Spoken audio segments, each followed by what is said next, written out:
د افغانستان د اسلامي امارت د ملي دفاع وزارت ستره لاسته راوړنه د ملي دفاع وزارت زړورو ځواکونو د 5 بي پیلوټه الوتکو اجزاوې نیولې دي چې نورې وسلې او مهمات یې هم لاسته ورغلي دي.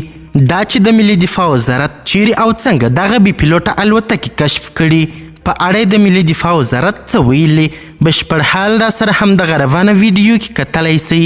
سلامونه قدرمنو لیدونکو، مشال پریس یوټیوب چینل ته مو هرکلی کوم.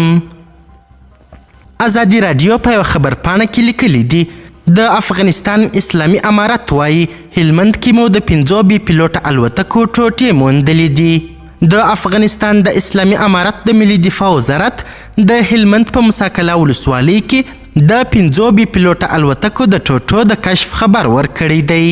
ازادي راډیو لیکلی دی دغه وزارت پرون ویلي چې د افغانستان اسلامي امارت د 215 اعظم قلي اردو کسانو دغه ټوټې کشف او په دې تړاو 4 کسان نیول سوي دي.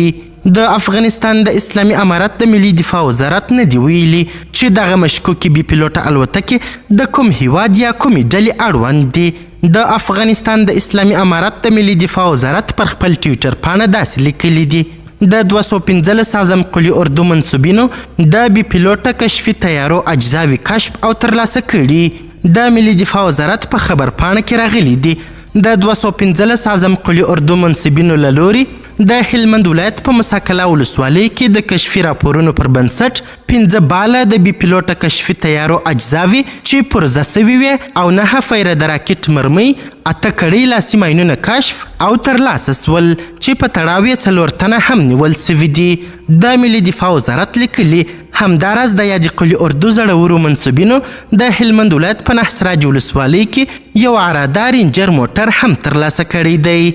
تر دې مخکې د افغانستان د اسلامي امارت د ملي دفاع ځوان وزیر مولوي محمد یعقوب مجاهد ویلي وه چې د امریکا د متحده ایالاتونو بي پیلوټه الوتکې لا هم د افغانستان پر فضا ګرځي او دا کار یې په کلکو ټکو غندلی و.